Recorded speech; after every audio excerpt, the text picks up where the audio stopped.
Welcome to the News9 Plus Show on the world's first news and current affairs OTT platform, News9 Plus. India has designated a Canada-based gangster, Goldy Brar, an individual terrorist.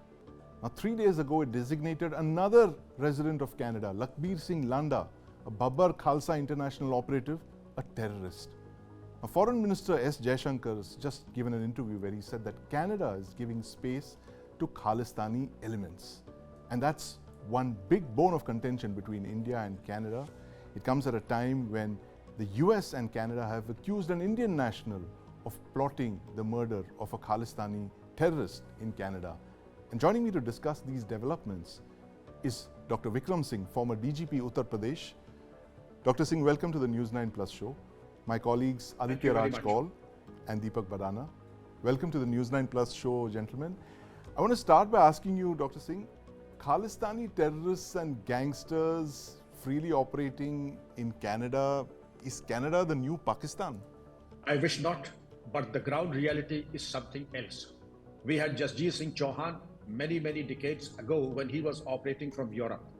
But now Canada, because of the large number of migrant Punjab population in Canada, Canada government has shown a tilt towards the pro-Khalistani elements. And when I'm saying it with the due absolute responsibility, that the Canadian government has double standards when it comes to their own assets. I say assets because they seem to have cultivated Goldy Brar, they cultivated Niger, they also cultivated the lumpen elements. Therefore, Canada needs to look inside and introspect that in long-term perspective, this is going to be very counterproductive and in fact suicidal for their own democracy too.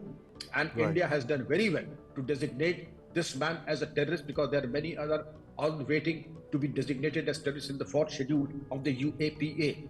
But Sandeep ji, this was long overdue. This should have been done much earlier. Now that it has happened, well, I welcome this measure. Right. Aditya, now the foreign minister's interview, very significant, where he said that Canada is giving space to Khalistani activists in politics. How important is that interview? You know, at a time when things seem to be getting on with Canada, I mean, we seem to have restored our broken relationship, it looked like. Well, ever since this kind of a fiasco built up between India and Canada, India has been very clear. India has shown Canada the mirror and told them that this cannot be tolerated. One, that in your backyard you are trying to look the other way and give a platform to the Khalistani lumpen elements who are openly being sponsored by Pakistan and perhaps folks in Canada as well. Right. At the same time, the organized crime is not benefiting the Canadians as well. The main element here is that India will do whatever is possible to go against the Khalistani elements as per the rule book, as per the law of the land. And that means that we will target them under the UAPA. We will designate them as terrorists, just like Goldy Brar or Sandeep Singh, his original name is, who actually went to Canada on a student visa in 2017 and ever since has been very active. He was responsible for several killings that have happened in Punjab, the biggest of all, Sidhu Moosewala, and openly took credit for it.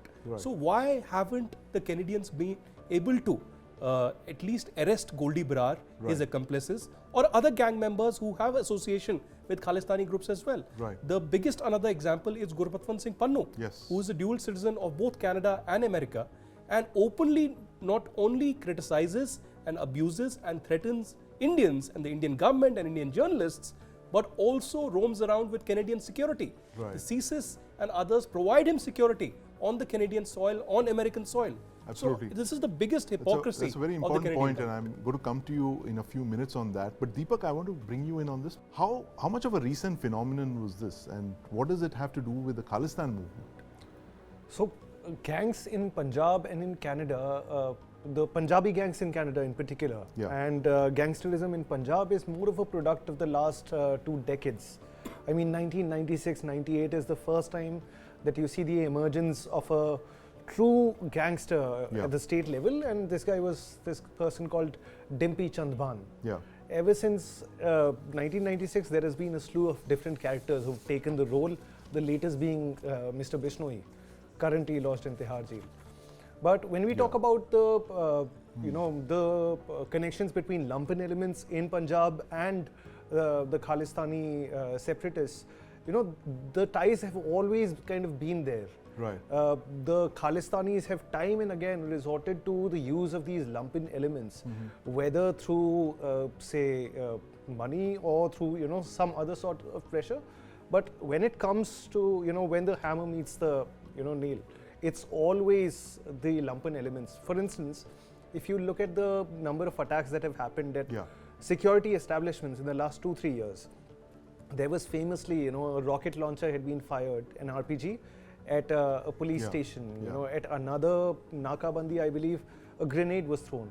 Now, all the people implicated in these, or the names that came up, they belong to gangsters and not avowed separatists. Right. What this shows us is two things. Number one, that which is a really bad thing, that youth are resorting to, you know, this sort of violence for, say, for money or for other reasons. Right. The flip side is that the Khalistani separatist cause is so anemic at the ground level that they have no option but to resort to lumpen elements. You know, they don't have believers on ground. Right. So this I is want to the bring truth in that comes out Dr. of it. Singh. You said this, you know, you call them assets. You know, that's a very, you know, intelligence term when you refer to these people as assets. And Aditya also made the point that they were being utilized by Canadian intelligence services, and that's a charge that we have heard on more than one occasion from the Indian side. How did this actually happen, Dr. Singh? If you could just tell us this thing of lumpen elements, terrorists, espionage, and foreign intelligence services, are they all linked in some way, in the way that we've seen, say, Dawood Ibrahim being utilized by the ISI 30 years ago? May I suggest that I stand by my charge? Organized crime has come to a different level altogether. What Dawood Ibrahim is to Pakistan, Lawrence Bishnoi is to Canada. And what Chota Shakil is to Dawood Ibrahim, Goldy Brar is to Canada. By the same token, they have taken organized crime to a different level. And it is impossible for a person who is charged with such heinous crime to roam about freely with government and regular police protection in Canada and USA and move about with impunity and carry on their terror against India.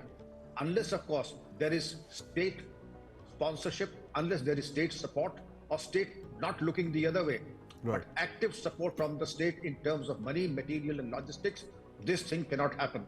I have known the proficiency and efficiency of the Royal Canadian Mounted Police and the Canadian intelligence systems, as also the US intelligence system. Unless they are eyeball deep into all their nefarious activities, such thing is not possible. Even before you could say Jack Robinson, they would have been behind bars for the next 20 years. Nothing like this has happened. To the contrary, in spite of all the protests, these people now have 700 shooters operating in 5 states of India and also abroad. They are exporting weapons, explosives, and contraband via drones from Pakistan. Do you think this can happen without any backup and logistic support? The conclusions are very obvious. They need to come down heavily on them. Otherwise, India has now taken a stand, and this stand, I dare say, will go forward and perhaps prove a big embarrassment for USA and also Canada. You have the story, one last sentence. David Coleman Headley is also yet another example of the shame of the CIA and the FBI. And also, if America supported David Coleman Headley, they jolly well can, and they seem to have supported Gurpatwant Singh Pannu and also other lumpen elements who seem to be operating with impunity in Canada and USA. Yes, and in fact, we had none other than the former NSA, Mr. M.K. Narayanan, say this, the fact that, you know, the Americans knew about the entire 2611 plot, but they didn't give us enough intel because Headley was an agent of the Western intelligence agencies. But Dr. Singh, you know, this MHA says that something like 6 of the 12 Khalistani terrorists have been residing in Canada. Now, the fact that you've designated 2 of them as terrorists, how does that, what plays out now? I mean, does India now formally request for their extradition? Explain to us what the next steps in this case are going to be. Sandeep, there are 3 options. Option number 1, red corner notice, and within the 2 nations, there should be extradition treaty. If there is one, I think things are very simple. If there is none, then via the Interpol, the red corner notice, and also the freezing of their movable and immovable assets in India, and also clamping down the illegal and illegitimate activity of their gang members in India. It is like saying that you also wipe out their empire of crime in India also, because that will decimate them. Because to have 700 shooters in the country also is a sad reflection on the internal security scenario. Daud survived because his henchmen and his shooters survived in Maharashtra. His property couldn't be auctioned, but we had no such problem elsewhere. We would have made toilets out of their houses. But rest assured, if the auction does not happen in 60 days, then the signal is very clear. The government is not serious in auctioning the assets of Daud Ibrahim and such gangsters. There has to be zero tolerance, and there has to be a no-nonsense approach. If not, then you have to see where is the fault line. And the fault line is very obvious. Some states seem to be turning their backs on the depredations and the activities of these gangs. That is why they have been able to survive till now. Right. In fact, Aditya, when Dr. Singh mentioned these points, I was thinking about that last documentary that you did on the bombing of Kanishka. Tell us what complicity, well, you can't call it complicity, but the fact that they were negligent in pursuing these terrorists while they were plotting to bomb these two airliners, and which they did, killing 320 passengers in 1985. Well, Kanishka is a known history. It's an open secret, Sandeep. And there are two major points. One is that Kanishka could have been stopped. Right. The Canadian intelligence had all the intelligence. In fact, they had tape recordings of the Khalistanis conspiring to bomb Kanishka. And they even followed the bombers as they were They followed the bombers, they had explosives. recordings, they had personal witnesses actually seeing bombs being made, Yeah. training of terrorists actually happening, everything on record. Right. And yet there was no action whatsoever by the Canadian intelligence, by the RCMP or the Canadian politicians. And the second aspect is that it took decades, and the cases are still ongoing. Yeah. It took decades really to deliver some amount of justice, and yet all the accused were protected by the Canadian intelligence, the police, and the biggest of all, the Canadian politicians. So the hypocrisy is out there and open. How much will they give a long rope to these Khalistanis? Because today they are targeting India. Today they are targeting Indians. Tomorrow it's their own backyard. The Canadians will be the target. It will be just like Pakistan, snakes in their backyard being nurtured. Snakes in their backyard. And it will bomb their own backyards one day. Absolutely. And Deepak, do you feel that there is actually going to be a line that needs to be crossed before Canada realizes, my God, how did we allow these, snakes in our backyard? I'm wondering what that line is, because if you look at so famously, I think British Columbia came out with a notice, I think last year, and that stated that 9 out of the 12 most wanted men in the state or the province were actually Punjabi gangsters. If you look at the rising gun violence, even in Canada, a country where guns are not easily accessible, the rising number of cases, the brawls that have happened. There was even a famous case wherein gunshots were heard in a university campus. That's virtually unheard of when you think of foreign university. So I'm honestly wondering, where is that red line that the Canadians are willing to think about? And even so, should that line be crossed? I honestly don't think they're up to the task. I think it's already too late. You remember that when you mentioned this thing of gun violence, I was reminded of that documentary about 20 years back where this Michael Moore says that there's so much of gun violence in the United States, and I decided to cross over to Canada and see how things are. And he says, no one owns a gun there. It's such a peaceful country. And my God, what a change we've seen in 20 years' time. And Dr. Singh, we were talking about the line that needs to be crossed for Canada to realize that, my God, what have we done? We are growing, we are rearing snakes in our backyard. What to your mind would be that line for the terrorists, the Khalistanis, the insurgents in Canada to cross, for them to realize that they've been nurturing all these terrorists and insurgents in their backyard? Sandeepji, just one line. Faithful implementation of the rule of law. The bombing of Kanishka is punishable within the Canadian law also, and those who were complicit, privy to the fact that Kanishka is about to be bombed, they should be dealt with as co-conspirators of the horrific crime, and they should be dealt with as per law. But the fact that they have chosen to side with Lucifer and to be on the side of those perpetrating the Kanishka bombing, well, it is for them to decide whether they choose to take action against their own police force, and which they should rightfully, because it is punishable in their own law also. unless there is faithful implementation of the rule of law, both in Canada and the USA, without any double standards, one set of rules for India, the other set of rules for Canada and USA, and plausible and credible allegations. We cannot go by credible allegations, we go only by hard evidence. And the hard evidence as of now not only points fingers, but glaringly says that the law enforcement agency of Canada was complicit in the bombing of Kanishka, and there should be consequences for all those. Right.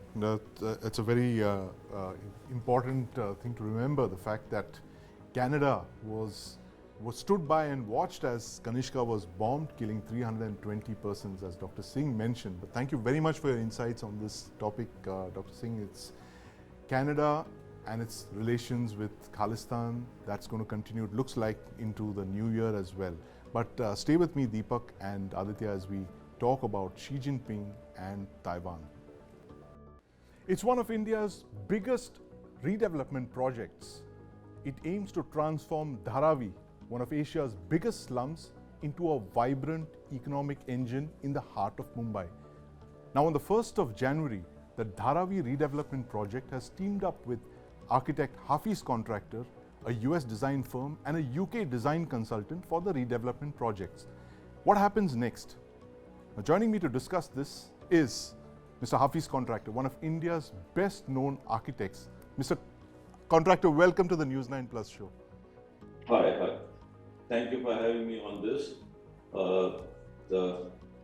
Tell me what you want to know about Dharavi. Dharavi, as you all know, is one of the world's largest slum. Right. And it is right in the center of Mumbai. And the best part about the redevelopment of Dharavi is that Mumbai, half of Mumbai people live in slums. Right. And what we will be doing for Dharavi is very, very important, right, because that is going to lay the real roadmap for the future slums, how they can be redeveloped. Right. So it becomes a prototype for the future slum redevelopment of... Not really as a prototype. It is, it will set the print that this is the barometer, that this is how slums can be redeveloped. Right. And it is not just the redevelopment of slums. It is how we are going to change the life of so many thousands and thousands of people. Right. Their living condition, the way they work, their health, everything will improve. Not only that, right, with giving proper houses to all of these people, the ladies, everyone will be able to go to work at times. They'll have proper toilets, they'll have houses with proper ventilation, sunlight. Right. So it's just, you cannot just say it in few words. Right. Sanitation, garbage collection. Absolutely. Yes, all of that will get completely transformed, and it will be a new life for all of these people. Mr. Contractor, what will your exact role be in the Dharavi redevelopment project? Will it be entirely yours, as in you will be doing all the buildings there, the cityscape, redesigning it? See, all large jobs and all, now it's not like the old days that the architect was everything and everything. Today, we take help of several other consultants also. Right. Sasaki, then Bureau Apple, then we have other Indian consultants also, Mahintura. Several consultants will make a team. And yes, no doubt, we as the architects will be taking the lead and designing the units, designing, how small things will be taken care of. When we are designing Dharavi, we are very conscious about, how they are going to dispose of their garbage. Right. Today, most of them, sorry to say, throw the garbage, just across the road into a dustbin or something. Will that be the case? No, that cannot be. So how we are going to treat the garbage, treat the sewage, and convert it into energy so that they can have cheaper energy. How then? So, Mr. Contractor, you've also redeveloped Powai. I mean, I'm fully aware that Powai wasn't, I mean, it was an abandoned part of Mumbai. It was a place that we used to go to for picnics in school days. But that was at the, it was on the fringes of Mumbai. It was literally at the very extreme end of Mumbai when Mr. Hiranandani picked up Powai, and then you were the architect. You redid the entire skyline, and I remember all the Bollywood films used to be shot there in the 90s. What is the difference between Hiranandani Gardens, Powai and Dharavi? I mean, which is bang in the middle of Mumbai. Hiranandani was a virgin land, though it was a defunct quarry, and we came in and we redeveloped the whole thing. So that way it is completely different from Dharavi. Dharavi is, we are having, so many lakhs of slums over there. The exact numbers and all of that are all getting properly tabulated. There are official slum guys, unofficial slum guys, and all of them have to be given new houses. Right. And the houses, the size of the house is pretty small than what we are doing, what we did at Powai. Yeah. So it's completely different, and the density also is much higher. At Powai, the FSIs were at that time when we started, it was 1. Then it blew up. But in Dharavi, that is completely different. And what is the biggest challenge going to be when you're redeveloping Dharavi? Because as we understand, Dharavi is not just residential, dwellings, but it's also economic. You have these little small-scale industries, micro MSMEs, and it's a very vibrant economic, hub of the city. So how do you propose to redevelop this in a way that Dharavi's character is preserved? Yes. There are so many residential units, there are so many manufacturing units, there are pottery, there are leather, there is, small jewelry shops. So we are going to give each and every one an appropriate place where they'll be having the manufacturing and, shopping. So we are creating for them complete like a very beautiful shopping lines for them. And as far as the housing is concerned, we have different kind of problems for housing. And the most important thing which I consider is all the ladies of this kind of slum dwellers, the way they wash their clothes. Overnight they are not going to change and start having washing machines or something like that. So they are going to have the old systems of washing. So I'm worried about the waterproofing of the toilets. I'm worried about how the garbage is going to be disposed. So we are contemplating, we haven't yet decided, but we are contemplating new systems of garbage disposal. So that, because they are all going to be pretty high rise. So how they are going to dispose of that? So we have several challenges, but I don't want to just air out, what our solutions are going to be, but we are thinking about all of that. Each and every one, at some part of the time, they should get proper sunlight into their houses. That is another very important aspect that I am looking at. So the long and short of it is that when this thing gets done, it will be a showpiece, not only for Mumbai, not only for India, but many more other countries. It'll be a showpiece indeed. And Dharavi, Mr. Contractor, is almost synonymous with despair and slums, and it's a quality of life that people wouldn't aspire to. And it's become a label for all of that, the name Dharavi. Do you think that Dharavi will actually retain that name once the project is complete in the not so distant future? What is there in a name? once you get transformed, you may call yourself Dharavi or transformed Dharavi or whatever it is. I don't see anything in a name. But what it will get converted to is more important. And how we are going to change the life, the lifestyle, education, health, everything, their work, timing for work, they can go to their offices and to their factories, so they'll be able to devote more time. The best part is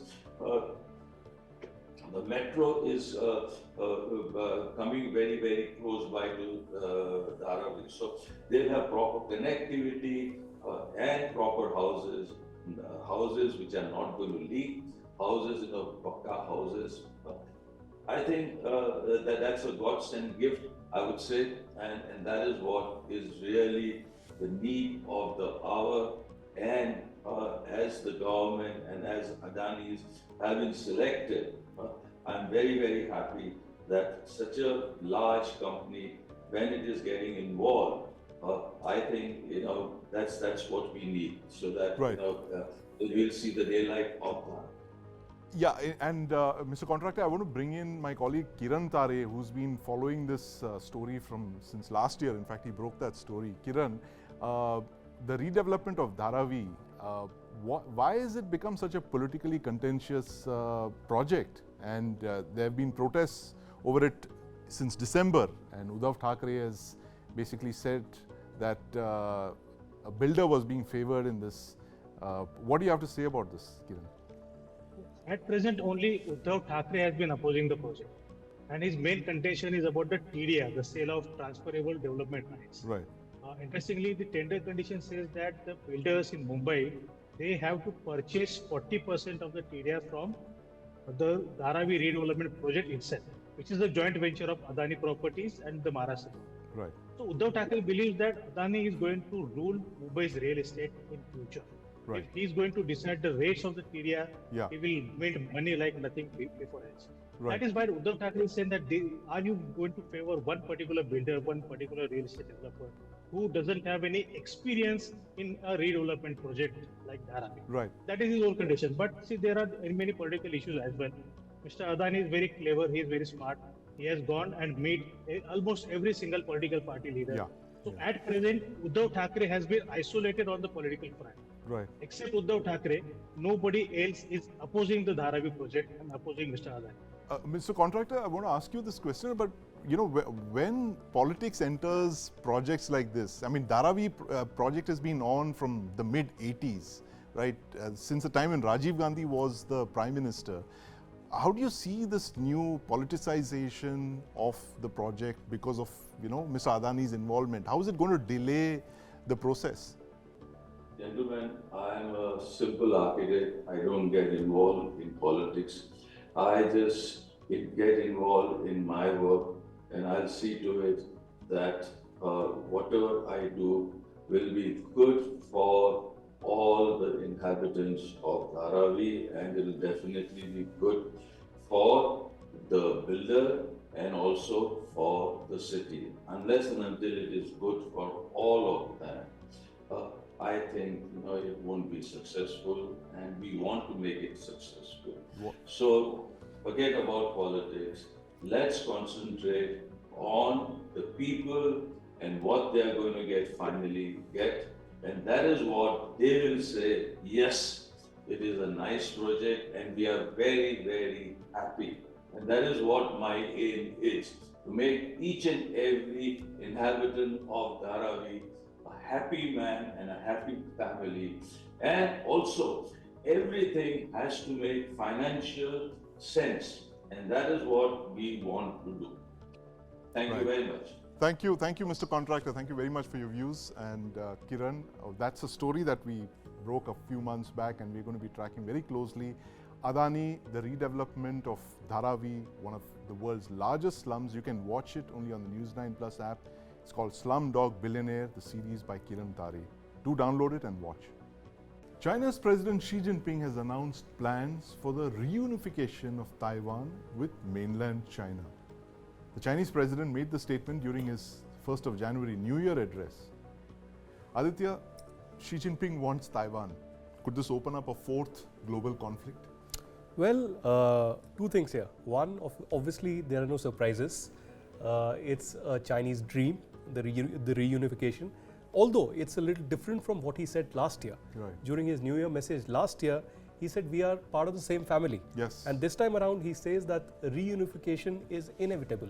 Yeah. Reunification will happen. Yeah. On the other hand, the president of Taiwan has criticized this as expected, because elections are about to also happen there, and the vote is sharply divided, and accused China of interference in the internal affairs of the Taiwanese. Obviously, we've seen over the last many months and years provocations coming in from Beijing towards China, apart from the military provocations as well, entering their air defense area. But you rightly asked me about the fourth conflict. At a time when Israel-Hamas conflict is brewing over the last 3 months, and we have, of course, for almost now for 2 years, the war between Ukraine and Russia. It's entering its third year. This is an important conflict area which the world is watching very closely, because there have been provocations across the South China Sea, in Taiwan, and the Chinese haven't really been making friends all across the globe. When we speak about Maldives, when we really speak about Djibouti, when we speak about all other areas, including Australia, Canada, with Canadians also accusing the Chinese of interference, Australians accusing them, and of course we've seen the relations on several matters with US, UK and other partners as well. So I think this is a area of conflict to be closely watched, but I don't think that the Chinese will immediately put any kind of an aggressive measure or posturing, but there will be a strong messaging that will continue through the year. Strong messaging continue through the year. Deepak, what do you think are the possibilities? Like this CIA mentions that Xi Jinping could actually make a break for it and go and try and grab Taiwan before 2027. What are the problems in his path? What kind of problems does he face in a military takeover of Taiwan? See, what they need is complete air and sea supremacy. Right. That means that they will have to take on and virtually wipe out the US Navy, which is the most powerful naval force in human history.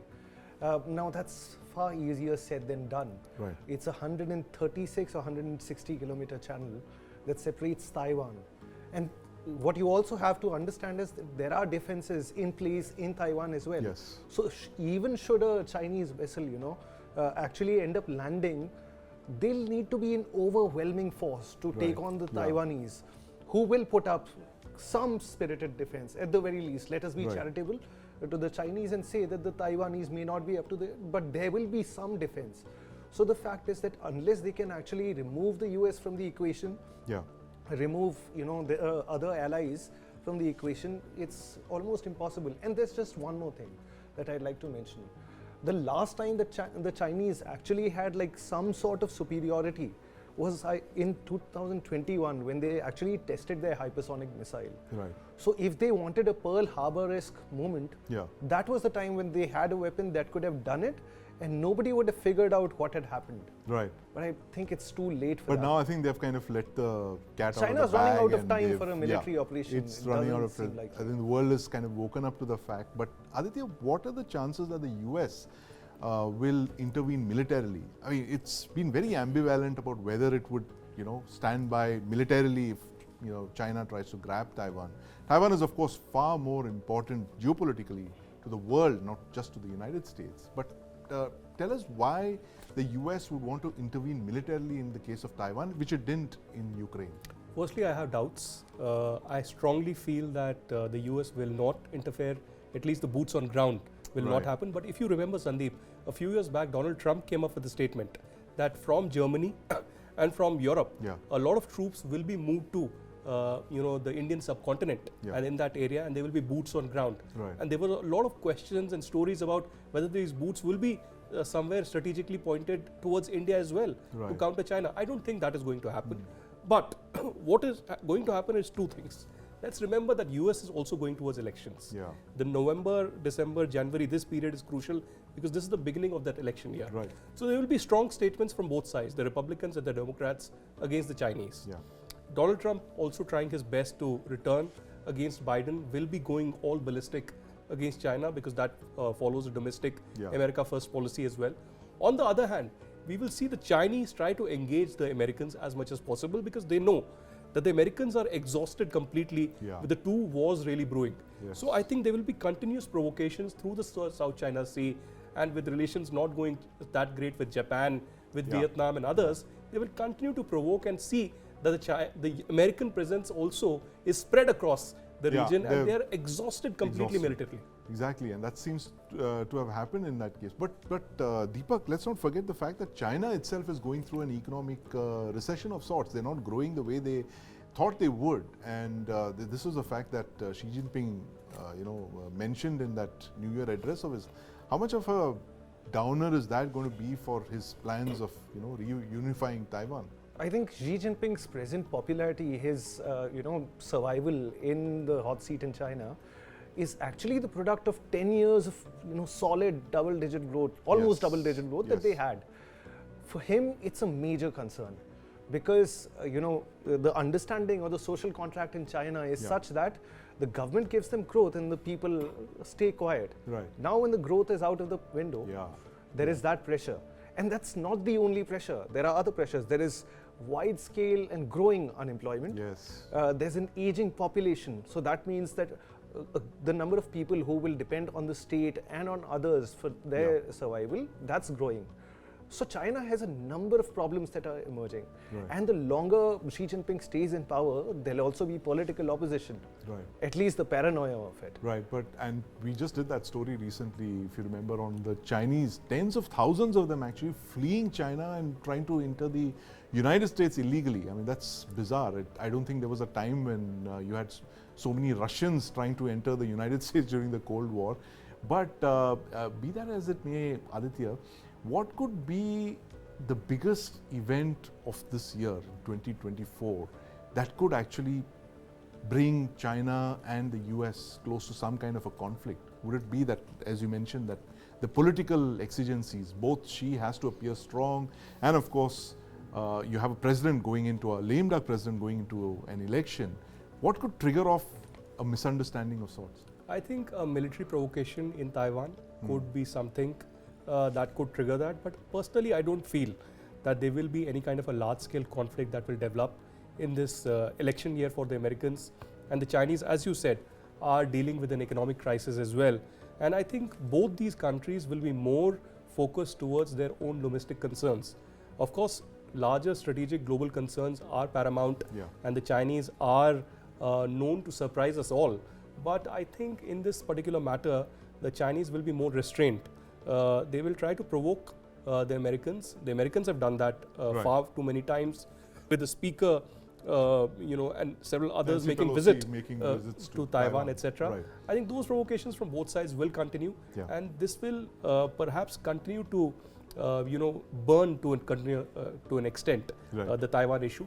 But I don't see any kind of a large-scale escalation right now. 2024, year of simmering but not boiling over, especially when it comes to the Taiwan Straits. But let's watch this explainer from Deepak capturing exactly what we just discussed, why Taiwan is not going to be a cakewalk for Xi.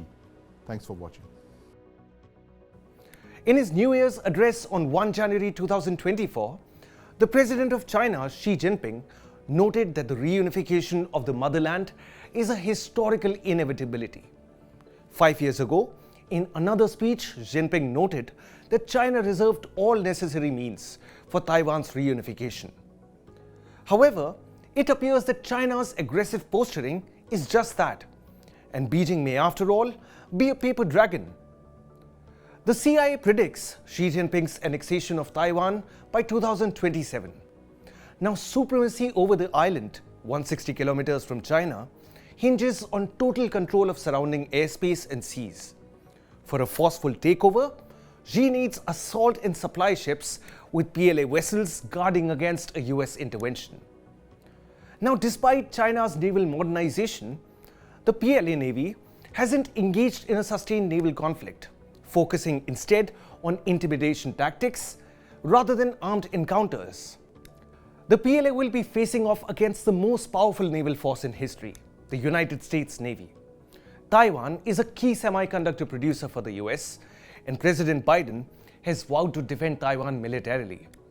In a potential conflict with China, the US would disperse forces Outmaneuvering Chinese anti-access weapons and anti-missile defense systems will protect US bases.